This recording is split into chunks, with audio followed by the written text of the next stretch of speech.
Vertu velkomin Eva Dögg Jóhannesdóttir, ráðgjafi og sjávarlíffræðingur. Takk. Ég langar að byrja með því að spyrja þig bara hreint út. Vegna þess að þú ert sérfræðingur á þessu sviði og svona umhverfis áhrifum fiskeldis. Eru íslenskir firðir fullir af úrgangi af sökum fiskeldis? Einfalda svari er nei, að sjálfsögðu ekki. Þeir eru ekki fullir af úrgangi. Það er auðvitað úrgangur, það kemur úrgangur frá fiskeldi, bæði sjókvíaeldi og landeldi. Það kemur úrgangur frá okkur líka. Það er úrgangur frá allri framleiðslu í raun og veru.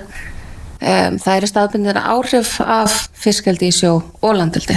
En firðin er ekki fullir, nei. Þetta er eitthvað sem, svona hughrif sem hafa loðað við greina, ekki satt? En raunveruleikinn er ekki alveg. Nei, ekki alveg. Auðvitað safnast fyrir ef þú ert með þauleldi á fiski eða hvað sem það er, sem þú ert að ala. Það kemur úrgangur og það eru fóðurleifar og þess háttar. Við náttúrulega með sjókvíaeldi þá safnast það staðbundi fyrir á botninum og straumar náttúrulega sjáum að dreifa þessu að vissu leyti, bæði næringarefnum og úrgangi. En svo höfum við þá reglu í lögum að hvíla svæði fyrir sjókvíaeldi og á þeim tíma þá hreinsar náttúran sig. Hvað felst nákvæmlega í því að hvíla svæði? Að hvíla svæði þá þegar þú ert búin að tæma eldissvæði af fiski, búin að slátra hann öllum upp, þá þarftu að hvíla í minnst 3 mánuði, 90 daga, til þess að leyfa náttúrunni að komast aftur sem næst upprunalegum aðstæðum og áður en þú byrjar með eldi. Og þau vita hvernig upprunalegt ástand var vegna þess að það er búið að taka botnsýni og sjósýni á þessum svæðum áður en þú setur fisk út. Þessi hvíld, er hún bundin í lög eða eru það eldisfyrirtækin sjálf sem taka upp á því? Hvernig er það? Þetta er í lögunum í dag, er þetta bundið í lög, já, 90 dagar minnst. Og síðan er hægt að lengja það ef að ástandið er ekki ákjósanlegt fyrir næsta framleiðsluhring eða næstu kynslóð af eldisfisk á svæðið. Já, og þessi hvíld í 3 mánuði, hvaða áhrif hefur hún á botnin og umhverfið? Það hefur sýnt sig með fjölda rannsókna og það þarf að athuga þetta eftir hvíldina eða á meðan hvíldinni stendur, hvernig gengur, og þú sér það yfirleitt langbest á botniránum. Þú sér það í raun og veru þegar þú byrjar eldi að þá kemur aukin ákoma af næringarefnum og fóður og skítur sem fellur á botnin og það fjölgar í tegundum á botninum, koma fleiri ormar, fleiri tegundir sem er að nýta sér þessa næringu. Og þegar aðeins lengra gengur þá fer að fækka þessum tegundum. Og ef ástandið er töluvert slæmt þá er orðið svolítið fáar tegundir og meira af þessum sem við köllum vísitegundir. Hvað segirðu? Vísitegundir. Vísitegundir. Sem segja þá að þær þola meira álag eða sætta sig við það. Af því að hinar tegundirnar eru farnar og er að nýta sér þessa næringu. Þá ertu komið með færri tegundir á botninum. Þegar þú svo hvílir þá færðu fleiri tegundir á botninum. Hvernig myndirðu lýsa núna ástandinu á botninum þegar svæðin eru hvíld? Það hefur sýnt sig allavega á Vestfjörðum og að mestuleyti fyrir austan að það tekur þessi 3 mánaða hvíld, hún dugi vel. Oft er verið að hvíla lengur samt, en það er venjulega eitthvað sem að henda bara í framleiðsluhring hvers fyrirtækis fyrir sig.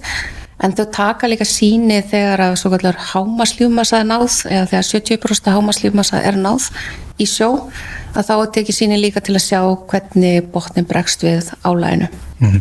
Og yfirleitt samkvæmt NS-standardum, norskum standard, gæðastandard fyrir botnrannsóknir, þá hafa verið að fá góða eða mjög góða einkunn fyrir botnin þó það sé í hámarkslífmassa. Góða einkunn og í samanburð þá við grunnástand. Við grunnástand. Já. Ok. Þannig að það er lítið að vísitegundum koma inn eða þá, það er að koma inn kannski í litlu magni. Getur lýst fyrir mér svona hvernig eftirliti og vöktun háttað? Já, ef við byrjum bara, tökum sjókvíaeldið og við byrjum á, þú ætlar að hefja sjókvíaeldi og áður en þú setur fisk út þá þarft að rannsaka þitt svæði og þú þarft að taka botnsýni, þú þarft að vita hvað tegundir er á botninum, þú þarft að vita hvernig súrefni er á botninum, þú þarft að vita hvernig súrefni er í vatnssúlinu upp, hvað næringarefni til staðar, það eru tekið sýni fyrir blaðgrænu þannig að þú veitir hvernig staðan er á sviftþörungum, þannig að það er allt rannsaka áður en þú byrjar, þannig að við vitum nákvæmlega hvernig staðan var á þessu svæði áður en þú fyrir að hafa áhrif á það.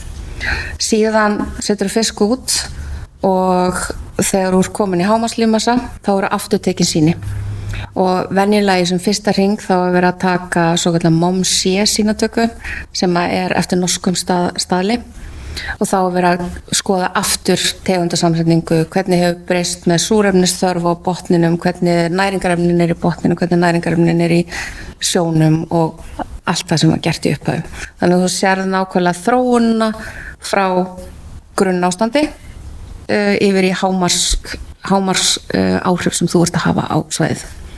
Þegar þú svo tæmi svæðið, tekur fiskinn og slátrarunum og selurinn á markað, að þá þarftu aftur að sýna fram á það eftir hvíld á svæðinu að þú sért að allavega nálgast nógu vel grunnástandið þannig að svæðið sé tilbúið fyrir næstu kynslóð af eldisfisk.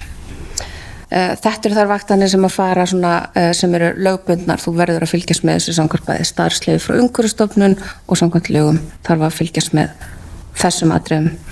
Svo er hægt að fara einnig í aukasýnatökur og fá leyfi til þess að það eru margir líka að gera það án þess að skoða allar tegundir á botninum en þá er farið samt í súrefnisþörf, næringarefni og allir þessi efnasamsetningar sem voru teknar í upphæðu. Síðan og flest fyrirtæki í sjó eru með einhverja gæðavottanir og þá þarftu að fara í aukalega í sínum tökur og rannsaka svæðið þitt ennþá betur og þegar ég segi ennþá betur þá ertu með fleiri sínatöku staði bæði innan svæðis og utan svæðis og þar eru þrengri reglur um það hvað þú mátt og hversu mikið þú mátt hafa áhrif. Núna nýlega kom svo út vatnatilskipun og vatnaáætlun á Íslandi og þá hafa bæst við vöktun, meiri vöktun semst á vatnslótum, strandsáarlótum og öðrum vatnslótum á Íslandi. Þannig að þá þarf að fara aukalega í sýnatökur á sjálfum sjónum þannig að þú vitir hvernig næringarefni í sjónum er að þróast, aukast og svifþörungar og fleiri atriði. Er þetta eftirlit sem þú lýstir, er þetta sambærilegt því sem við sjáum í svona helstu samanburðaríkjum eða er einhver blæbrigða munur? Þetta er mjög líkt því og ef ekki að mörguleiti eins og Norðmenn er að gera þetta, Færeyingar, við erum alltaf að nota norskan staðal, Færeyingar já gera þetta, Skotar einnig. Það er eitthvað aðeins öðru í Kanada, þau leggja meiri áherslu á efna sínu úr botninum og þá hvaða gös eru í setinu en þau eru líka að taka eitthvað af þessum botndýrarannsóknum sem að við tölum en þær eru mjög tímafrekar og mjög kostnaðarsamar. Myndirðu sem sjávarlíffræðingur telja að þessi umgjörð sé hæfileg til að ná þeim markmiðum sem hún miðar að? Já, Norðmenn eru búin að segja fram á það eitthvað 30, 40, 50 ár að þetta gengur upp á þeim. Þeir reyndar eiga mjög erfitt með að taka sýni af botninum, þannig að þeir þurfa að reiða sig á aðrar aðferðir á mörgum stöðum og mun dýpra hjá þeim. En við erum að sjá til dæmis, ef við tökum bara rannsóknir sem hafa verið gerðar á eldissvæðum hjá okkur í dag, að þá er þessi svæði að fá, þetta er oft gefið einkunn, það er 1, 2 og 3 og svo verður en það, 1 er bara mjög gott og svo gott og svo ekki ákjósanlegt en flest svæðin er að fá mér þess að við mesta álag mjög góð einkunn og kannski í versta lagi gott. Þannig að við getum verið bara mjög ánægð með það sem í gangi í dag. Hvernig þetta fyrirbyggja að lúsin finnir sér leið í sjókvíarnar? Að finna sér leið, það mjög erfitt. Þú nema og sért þá hreinlega með lokakerfi. Það náttúrulega til í dag og það einhverjar rannsóknir, ég þekki það ekki nógu vel með lokakerfi og hvernig þau munu geta virkað hérna heima, en það eru endalaust einhverjar framþróanir í því. En í dag þá til dæmis, það sem notað hérna heima á Íslandi eru lúsapils, þannig að það voru með þéttriði net fyrir utan sem kemst í gegn. Þú getur verið með hrognkelsi í kvíunum sem að margir eru hættir að nota, en hún borðar lúsina af fisknum, en hún samt kölluð mótvægi af því að hún það hrognkelsi það nær ekki að fá lúsina niður ef hún í of miklu magni. Þannig að þú eru að vera með hrognkelsin helst áður en að lúsin kemur. Svo ertu með laser sem líka fyrirbyggjandi þó að það sé þegar lúsin komin, að þú setur ekki leysir en það allt komið óefni. Og er eitthvað svona ásættanlegt magn af lúsum þannig að fiskurinn verður ekki fyrir miklu tjóni, eitthvað svona viðmið, eða bara þú vilt ekki hafa neina lús? Þú vilt aldrei hafa lús, nei ekki í kvíum. En hún kemur og það einmitt líka í fiskeldisreglugerðinni hversu mikið lús ekki meint ákjósanleg, heldur hvenær þú átt að bregðast við og það fer líka eftir þá árstíð og stærð fiska. Fiskeldisfyrirtæki eru með viðbragðsáætlun sem að snýra því hvað árstíð hvað fiskurinn stór og hvað aðgerðir ætla að taka til við visst magn af lús, og það allt gert í samvinnu við dýralæknir sem kemur reglulega í heimsókn í fiskeldið og Matvælastofnun.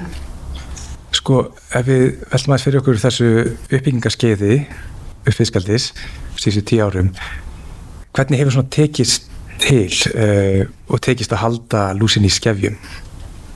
Það hefur tekist misvel, svo kannski veist, en það misjafnt eftir fyrirtækjum. Það eitt fyrirtæki fyrir vestan sem hefur tekist rosalega vel að halda henni niðri með mótvægisaðgerðum og hefur ekki þurft að nota bátinn sem ég talaði um áður. En svo mjög athyglisvert varðandi þetta, lúsin verðist herja á Vestfirði en finnst ekki fyrir austan. Það hafa ekki komið upp neinn tilfelli? Nei. Ein og ein lús. Af hverju eru kvíarnar þar sem þær eru? Í fjörðanum minn heima? Einmitt. Fyrst náttúrulega megu ekki vera annars þar. En svona allra alvöru þá þarf það að rannsaka svæðið þitt ekki bara með tilliti til botnsins og næringarefna í sjónum, heldur þú vilt hafa nóg súrefni fyrir fiskinn, því að hann andar að sér súrefni. Þú vilt hafa nóg strauma til þess að hreinsa svæðið þitt bæði eftir hvíldina og líka á meðan þú ert með fiskinn í sjó. Og þú vilt vera viss það að sjórinn í kringum endurnýi sig.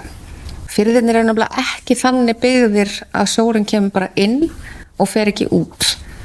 Það stanslaus straumur í sjónum og það eru margir sem að taka smá feil á því að það sé bara flóð og fjara. En það margt annað að gerast þannig í sjónum og það vita það allir sem að hafa verið á bátinni firði og ekki við akkeri að þú ert hérna eina stundina og þú ert komin hingað eftir 10 mínútur. Og það sama með eldisvæðin, að þú þarft að velja. Þú ert að hugsa út í svo margt varðandi þessar strauma sem að þú sérð ekki. En fiskeldismenn vita vel að þessum straumum og allir sjómenn. Það sem að gerist á þessu svæði hérna hjá þér, af því að þú ert með eitthvað annars svæði hérna í straumstefnu, þetta svæði mun mjög líklega hafa áhrif á þetta svæði. Allt eftir hvað langt í burtu, en sjúkdómar, lús, næringarefni, eða þú ert að framleiða þörunga, hvað sem það mun fara á næsta svæði. En í þessari með þessari umgjörð getum við þá auðvitað gripið inn í og höfum við góðar upplýsingar til að geta gripið inn í þegar þessi þörf? Já, með sýnatöku getur þá einmitt þarna notað annað svæði ef þau eru til að setja út fisk. Þannig að það þá að grípa inn í. Þú grípur ekki mikið inn í miðjum framleiðsluhring, þannig að þú þarft að vera svolítið viss hvað þú ert að gera þegar þú ert að setja út fisk, og þess vegna eru hlutinir gerðir í samstarfi við Umhverfis- og orkustofnun, og Umhverfis- og orkustofnun fær allar vöktunaráætlanir eða samþykir vöktunaráætlanir þína sem þú ert búin að gera, þannig að hún er gerð alveg í samvinnu við þá. Síðan geymir hún fær allar vöktunarskýrslur sendar, allar niðurstöður, og er með á heimasíðu sinni, þannig að það geta allir skoða þessar skýrslur. Þetta er allt aðgengilegt? Þetta er allt aðgengilegt, alla niðurstöður, öll botnsýni, sjósýni. Ef þú ert með kopar á kvíunum og þarft að rannsaka kopar í botninum, þá er það aðgengilegt. Mjög skemmtileg lesning líka. Já, ég trúi því. Já. Eva Dögg, þakka þér kærlega fyrir komuna. Takk fyrir mig.